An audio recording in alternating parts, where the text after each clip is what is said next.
Sejam muito bem-vindos a mais um episódio do Série D no Detalhe. Começou o mata-mata. Mata-mata de pouquíssimos gols. A gente vai comentar aqui sobre os 16 jogos.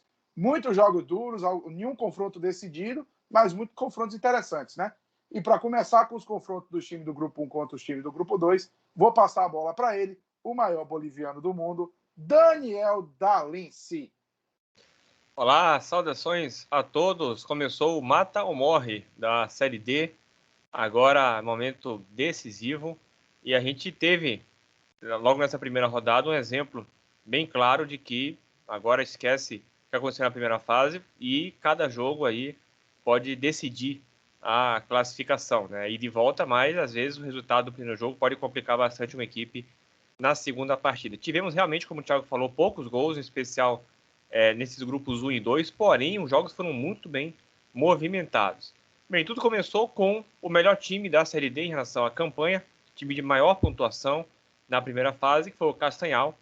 Foi jogar contra o Motoclube, clube tradicional. O jogo foi no Maranhão e o Motoclube fez 2-0 no time do Castanhal, a dupla Márcio Diogo e Ted Love. Primeiro tempo já abriram 2-0, Ted Love para Márcio Diogo, depois Márcio Diogo e assistência para o Ted Love, 2-0 Motoclube.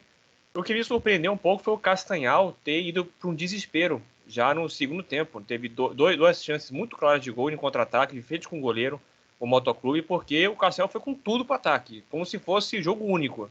Esqueceu que tem um jogo de volta, né? Quase tomou 3-0, mas o Castanhal também teve chances de fazer seu gol. Mas o Motoclube, pelo primeiro tempo superior, conseguiu abrir o 2-0 e a vitória foi um placar justo. Então ficou complicado para o Castanhal, porque próximo jogo vai ter que vencer por 3 gols de diferença ou vencer por 2 e ir para os pênaltis. Ninguém gosta de apostar em disputa de pênaltis, né? Então ficou mais difícil. O Motoclube tem jogadores experientes, conseguiu fazer um jogo bem interessante, tem uma vantagem boa, sabe do que precisa e pode explorar esse desespero do Castanhal, como foi no segundo tempo, time muito na frente, dando muito espaço para o Motoclube, de forma exagerada, ao meu ver. Tomasse de 3, 4, aí praticamente dava adeus à vaga. Então ficou mais para o Motoclube do que para o Castanhal. Mas um jogo também foi bastante interessante. Primeiro tempo 2-0, o segundo tempo ia ter tido gol para os dois lados, até mais de um, inclusive. Depois nós tivemos o confronto bem interessante também entre Penarol e 4 de Julho. Olha, esse jogo teve muita chance de gol para o Penarol. O Penarol criou várias possibilidades de gol, só que desperdiçou. Faltou um pouco de pontaria, até que finalmente o Wallace acabou marcando o gol da vitória do Penarol por 1-0. O 4 de Julho chegou a ter no finalzinho 2 chances também claras, desperdiçou, mas o Penarol perdeu muitos gols. O Penarol poderia também já ter praticamente sacramentado essa vaga no jogo de ida, o que é um pouco de surpresa também. Eu apostei, se não me engano, no 4 de Julho, porque é um time que parecia um pouco mais sólido, né? Tem até jogadores que foram do Altos no ano passado, treinador. Então eu acreditava que o 4 de Julho fosse fazer uma partida melhor do que o Penarol, mas não, o Penarol ganhou e ganhou bem. Vamos ver agora o jogo de volta. Talvez não tenha feito o placar suficiente, mas me surpreendeu. Aliás, assim, é interessante, né? Que a gente viu o quarto colocado de um grupo fazer 2-0 no primeiro colocado do outro. Aí você vê o terceiro de um grupo, que ficou bem para trás em relação ao São Raimundo e também, principalmente, ao Castanhal, fazer um jogo bem melhor do que o segundo do outro grupo. Realmente é como se a primeira fase tivesse simplesmente apagado. Até porque a gente tem também algumas mudanças no elenco. Vamos lembrar que eu comentei na Série D do ano passado que o Fast tinha feito uma primeira fase um pouco fraca, um pouco apática, mas eu falei, esse time é candidato a subir porque ele trouxe, se não me engano, acho que 3 ou 4 jogadores do Volta Redonda, trouxe jogadores do Manaus também, então foi um time que se reforçou, mudou bastante da primeira para a segunda fase e quase subiu, né? Disputou com o Novo Horizontino, teve aqui problema de Covid, ficou assim um monte de jogador para o jogo de ida, jogou até uma partida muito boa, mas acabou perdendo o jogo de ida e depois o jogo de volta tinha que vencer por 2 gols de diferença, aí tomou logo no início 2, 3 gols e ficou de fora. Mas assim, as coisas mudam. O Castanhal, inclusive, perdeu o Fazendinha, o jogador que abriu um latifúndio na defesa adversária, ele foi para o Paysandu. E a coisa parece que foi muito boa, né? O Paysandu tomou 5-1 hoje, estamos gravando na segunda-feira, tomou 5-1 do Ferroviário. Então, assim, o destino não foi bom nem pro Fazendinha, nem pro Castanhal até agora, né? As coisas, obviamente, podem mudar. Então, tem muita coisa que muda, mas esses times desses grupos, 1 e 2, para mim, não fizeram muitas mudanças no elenco até o momento. Talvez até o Motoclube, passando de fase, se empolgue e faça uma outra contratação. Seguindo, tivemos um jogo também muito bom, que foi Paragominas e São Raimundo de Roraima. Olha, foi 1-0 para o Paragominas, gol de Aleilson. Mas eu vou te falar, o jogo poderia ter sido 4-3, 4-4, 3-3. Os times perderam muito gol. Logo no início do jogo, o São Raimundo perdeu um gol de frente com o goleiro. Depois o Paragominas perdeu 2 chances claras. Depois foi a vez do São Raimundo de novo. Aí o Paragominas fez 1-0. No final do jogo, o São Raimundo perdeu 2 chances também, quase de frente com o goleiro. O Paragominas também perdeu boas oportunidades, chutando por cima no travessão, a bola quase na entrada da pequena área. Então, assim, o jogo foi muito bom. Placar de 1-0 só, não diz o que foi a partida. Então, Paragominas, com aquela vantagem mínima, né? É aquele resultado que, na minha opinião, quem vence ali em casa por um gol de diferença, em campeonato que não tem o critério de gol fora, é aquele que tá 50-50 para cada um, né? Porque se o outro time vencer por um gol, é pênaltis. E claro, tem um fator casa, né? Pesa um pouquinho mais para quem joga a segunda partida em casa. E perdeu só por 1-0, então tá muito equilibrado. Difícil prever quem vai conseguir classificar. E para finalizar, nós tivemos hoje, aqui estamos gravando na segunda, um jogo que acabou de terminar entre Galvez e Guarani de Sobral, 0-0. Eu não pude assistir essa partida, mas um amigo meu assistiu, disse que o jogo foi bom. Ele até falou, pô, o jogo foi muito bom. Eu falei, pô, você está falando sério ou tá brincando? Porque o jogo foi 0-0. Mas como eu vi que nos outros jogos, eu assisti alguns trechos e vi mais ou menos os outros jogos, e realmente os jogos foram muito bons, o pouco número de gols foi uma questão de ocasião, realmente acredito que tenha sido um jogo bom, mas segundo me passou, Felipe Alves, ele me falou que o Guarani Sobral jogou melhor, perdeu alguns gols, vai jogar a segunda partida em casa, então eu acredito que o Guarani Sobral vai passar, tem um certo favoritismo, assim como o Motoclube, mas também foi o primeiro colocado, e foi o primeiro colocado jogando bem, com antecipação, que não conseguiu vencer o quarto, mas acredito que dentro da normalidade o Guarani consiga avançar. Isso que a gente teve nesses 4 primeiros jogos, e vou fazer aqui uma acréscimo, uma curiosidade que eu não poderia deixar de passar, que é o seguinte. Já que estamos falando do Norte, vou falar de Rondônia. Campeonato de Rondônia na segunda divisão. Sobem 2 times, né? Se inscreveram 2 times. 2 times se inscreveram, né? O Genos e o Pimentense, para disputar o campeonato. É uma coisa assim, um tanto quanto pitoresca, que a gente já teve isso na Paraíba. Se inscreveram 2 times, um time ganhou do outro de 5-0 e 4-0, mas o vice-campeão, perdendo todos os jogos, subiu também, que subiu 2. Já aconteceu com o próprio Genos em 2013, que só ele se inscreveu no campeonato, só subia um, ele subiu sem jogar. Mas agora sim, o que chama a atenção é que a Federação de Rondônia, ela emitiu um comunicado dizendo que está ainda estudando o formato de disputa no campeonato, com 2 times. Qual vai ser o formato de disputa? Vai ser o quê? Assim, são coisas mesmo do futebol brasileiro. Não deveria nem ter segunda divisão, né? Mas, assim, inacreditável a federação ainda colocar com vamos estudar o sistema de disputa, estamos pensando em vários formatos, com 2 times. Bem, fazer o quê, né? Assim que caminha o nosso futebol. Lembrando que o futebol de Rondônia ainda aí não consegue, né? Não consegue ter um destaque, talvez não seja à toa, né? Então é isso que a gente tinha nessa primeira rodada dos grupos originários, né? Agora são novos grupos, mas os grupos originários 1 e 2 do Norte e uma partezinha ali do Nordeste. Só antes de eu continuar, Dalice, o contrato teve no Maranhão, né? Que teve pré-Série B. Para não admitir ter uma Série C, teve pré para a galera jogar a primeira 2 jogos, fase. aí o time tem que assinar um contrato de jogador de 3 meses para o cara jogar uma semana. Pífio. É moda, né? Moda. Esse pessoal gosta. Não, tem pré, não sei o quê. Vamos botar pré em tudo. Pois é. Só antes de eu começar aqui, né? Passar para quem quiser acompanhar esses 4 confrontos. No sábado, 4 de julho, Penarol. No domingo, São Raimundo e Paragominas. Castanhal e Motoclube. E na segunda-feira, Guarani de Sobral e Galvez. Então, 2 confrontos na segunda-feira. Mas vamos seguindo, né? Vamos para os confrontos de time do grupo 3 e 4. 4 jogos, 4 empates. E com o detalhe, teve de tudo nesses jogos, menos expulsões. Mas vamos lá, começando com a América de Natal e Itabaiana, o jogo na Arena das Dunas. 2 gols no primeiro tempo, um jogo muito equilibrado. Primeiro, uma saída errada de bola do América, que Técio cruzou e Ramon no segundo pau sozinho fez 1-0. Mas pouco tempo depois, o zagueiro Itabaiana falhou no lançamento. A bola sobrou em esquerdinha, que rolou para Alvinho empatar os 12. Em 12 minutos, o placar estava decidido, mas 2 times tiveram chance. Foi um jogo muito bom. E teve um detalhe: esquerdinha no segundo tempo, que tinha dado assistência do gol no primeiro, isolou um pênalti, mandou um pênalti lá no Frasqueirão, uma coisa horrorosa. 1-1, o placar final. O outro jogo do sábado também foi 1-1. O Atlético Cearense, no Domingão, em Horizonte, recebeu a Juazeirense. Juazeirense jogando melhor, criando mais.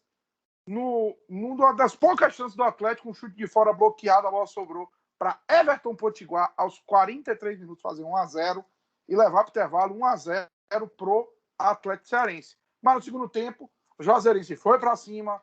Não é à toa que foi o primeiro a colocar do seu grupo, que jogou bem, bem mesmo. E no segundo tempo, Kesley ganhou do zagueiro no corpo e rolou para ele, o autor do gol da primeira posição, Tauan, tocar para o gol vazio, empatar 1-1. O Atlético, depois de tomar o gol, foi melhor, mas não conseguiu tirar o empate do placar. E agora 2 jogos com pênaltis polêmicos. Primeiro, Retrô e ABC. Gols só no segundo tempo, primeiro tempo muito ruim, segundo tempo mais aberto, mas aos 43 minutos o ABC fez uma jogada rápida, a bola chegou em Negueba, que driblou o defensor e tocou pro gol vazio aos 40. Vazio não, mas tocou pro gol aos 43 minutos. Só que aos 50, teve um pênalti pro Retrô, a bola estava fora do campo, mas o árbitro teve a capacidade de marcar pênalti. Na batida, Neilson empatou aos 50 minutos, foi o último lance do jogo, 1-1. E o outro jogo, o jogo de mais gols dessa fase, Sergipe 2, Campinense também 2. O Campinense fez 2 gols em 2 minutos. Um cruzamento da intermediária, Fábio Lima fez um golaço de voleio, o gol mais bonito da rodada, 1-0. 1 minuto depois, um contra-ataque rápido da Raposa, Cláudio recebeu dentro da área, chutou cruzado, o goleiro toca na bola, mas não consegue desviar, 2-0, parecia que o Campinense ia ficar tranquilo com a vaga já no primeiro jogo. Só que aí no segundo tempo, o Sergipe voltou melhor e foi apertando. Aí uma falta cobrada aos 32 minutos por Elivelton e Henrique Bahia de cabeça fez 2-1. E 5 minutos depois, o árbitro deu um pênalti num lance que o zagueiro do Campinense bateu com a mão fora da área, era falta. Ele deu pênalti, Dodá bateu e converteu 2-2. E como é que ficam os confrontos desses times na volta? 2 confrontos no sábado, 2 confrontos no domingo. No sábado nós temos a Juazeirense recebendo o Atlético Cearense no Adalto Moraes e o Campinense recebendo o Sergipe no Amigão. No domingo, ABC e Retrô no Frasqueirão, Itabaiana e América no Barretão, em Lagarto. O jogo não vai ser em Itabaiana. E como vocês podem ver, nosso colega Deco teve alguns problemas e não pôde participar. Então eu vou cobrir aqui para ele e vamos lá, começando com os 2 jogos também do sábado de confronto do grupo de 36. A Caldense venceu por 1-0 a Aparecidense, um gol de Jonathan Costa de cabeça num escanteio cobrado. Então, como disse o Dalense, né, 50-50, mas vai com alguma vantagem a Caldense. Já a União Rondonópolis fez um pouquinho mais. Um gol no final de cada tempo. Primeiro de cabeça, o Wellington fez 1-0 aos 45 minutos. No segundo tempo, aos 48, Lucas dividiu com a defesa e deu um toque já sem goleiro, só para a bola rolar, um gol fraquinho, mas é rede. 2-0, grande resultado do União Rondonópolis. E aí no domingo, mais 2 jogos, começando com Uberlândia e Nova Mutum, gols só no segundo tempo. Primeiro, Felipe recebeu um cruzamento dentro da pequena área e tocou o gol vazio aos 15 minutos. E aí teve alguma confusão, teve um problema lá com acréscimo, que o jogo foi até os 55. E aos 55, Ingro bateu o pênalti, converteu 1-1. Vamos para o jogo da volta. E o jogo que foi transmitido aqui na União, infelizmente, FC e na A2 Brasileiros, comigo e com o Richard, né? Brasiliense Ferroviária 0-0. Jogo muito fraco. Jogo não teve muitas chances. Ferroviária teve as melhores chances, mas não conseguiu fazer o gol. E o árbitro ainda ajudou, não dando um pênalti para cada lado. Richard, se você quiser falar também, esteja pronto e depois você já passa para os seus confrontos para a gente fechar. O jogo foi horroroso, né? Só isso para te falar. Quem quem deveria ser escolhido aí como o melhor da partida é o telespectador que assistiu essa desgraça por 120 minutos. Eu diria que foi os 120 minutos mais perdidos da minha vida. Mas foi muito bom o jogo. Parabéns para quem jogou aí. Duas grandes equipes. Só antes de eu passar para você, passar os jogos aqui, a volta. Aparecidense e Caldense, sexta-feira, então vai ser o primeiro confronto a ser decidido. Boa e União e Ferroviária e Brasiliense jogam no sábado, mesmo horário, 17 horas. E o Nova Mutum e Uberlândia é o único jogo do domingo às 16 horas. Então, Richard, por favor, os confrontos do grupo 7 e 8 para a gente fechar o programa. Vamos lá. Para fechar aqui, vamos aos jogos, primeiros jogos do sábado. Esportivo e Santo André, o jogo lá no Rio Grande do Sul, né? Lá no estádio dos Vinhedos, estádio Montanha dos Vinhedos, lá no Rio Grande do Sul. E é engraçado, esse que teve um lance bem engraçado, assim, curioso, né? O Esportivo foi bem melhor que o Santo André no jogo. E daí, mais ou menos ali na altura dos 38, o narrador da partida, ele lá pelo Eleven Sports, ele soltou assim, o esportivo tá naquela, né? Quem não faz, toma. Tá perdendo muitos gols e tudo mais, e logo vai tomar um gol se continuar perdendo, não aproveitando as chances desse jeito. E dito e feito, no ano seguinte, Jean arriscou de fora da área, meteu na gaveta um golaço e decretou a vitória do Santo André, né? O Santo André depois disso amarrou o jogo, o Esportivo também deu uma desanimada, principalmente no segundo tempo, e ficou nisso. Santo André 1-0 lá no Rio Grande do Sul. E dá para dizer assim, o Santo André saiu com uma bela vantagem, né? Agora vai pro Distrital do Inamar, precisando só do empate. O outro jogo, ainda do sábado, foi o jogo de Bangu e Joinville. Jogo lá no estádio Moça Bonita, num campo horroroso do estádio Moça Bonita. Horroroso, horrível. Obviamente, a gente não vai cobrar qualidade de gramado na Série D, né? Mas pelo amor de Deus, tipo, acho que tinha até cupinzeiro no estádio, no campo do estádio Moça Bonita. Situação bem feia mesmo. E o Joinville ainda foi prejudicado muito pela arbitragem, né? Antes de tudo isso, o Jack abriu o placar aos 46 minutos do primeiro tempo. Cobrança de escanteio, Fernando de cabeça fez 1-0 pro Jack. No segundo tempo, uma boa trama de ataque ali, um contra-ataque, o Rochinha cruzou pro Rafael Carioca empatar o jogo aos 3 minutos do segundo tempo. E daí depois teve a polêmica, né? Um gol legítimo anulado do Joinville, o Renan Oliveira balançou as redes ali, numa cobrança de cruzamento, enfim, uma cobrança de escanteio, daí corta o escanteio, cobrança de cruzamento, o Renan Oliveira acabou botando pro fundo da rede. Só que o assistente, o Marciano da Silva Vicente, marcou impedimento. Só que claramente o jogador do Joinville, tipo um lance escandaloso, o jogador do Joinville estava em posição correta. E o Joinville acabou sendo prejudicado, né? E pode ser prejudicado no confronto, também não sabe o que vai acontecer na Arena Joinville, por exemplo. Vai que o Bangu vence por 1-0, ou vai que o Bangu segura o 0-0 e consegue passar nos pênaltis. Então é aquele tipo de gol que pode decidir o confronto, por que não? Por isso, né? O Jack, em teoria, levou uma boa vantagem. Vai decidir na Arena Joinville, onde não perdeu, assim como não perdeu na Série D, é o único time invicto da Série D, o Joinville. E agora vai para a Arena Jack aqui em Joinville para tentar avançar para a próxima fase em rumo ao acesso, né? Outro jogo, Portuguesa e Caxias, o jogo lá na Serra Gaúcha, o jogo de ida lá no Estádio Centenário. O único gol da partida foi do Michel, centroavante, camisa 9 da equipe do Caxias. Numa falha bem considerável ali do goleiro da Portuguesa, que me fugiu o nome agora. A bola, basicamente o lance seguinte, né? O Michel ele cruza a bola, o goleiro da Portuguesa se atrapalha e acaba ali um cruzamento bem fechado. Ele acabou se atrapalhando, furando a bola ali e a bola entrou, né? 1-0, Caxias, que é aquele negócio, né? A gente falava, Caxias é um time bem ruim. Isso, a campanha do Caxias na primeira fase falou por si só, né? Campanha aí claudicante. Entretanto, o Caxias é um dos times de camisa dessa Série D. É um time que sabe jogar Série D, que já jogou, que já teve decidindo várias vezes nos últimos anos acesso, já jogou Série C, já jogou Série B, é um time grande, né? Dentro do cenário da Série D. Então a Portuguesa acho que vai suar aí para reverter esse placar lá no Canindé na semana que vem. E para finalizar, um jogo de pouquíssimas emoções lá no Paraná. Cianorte e Cascavel, o jogo foi 0-0.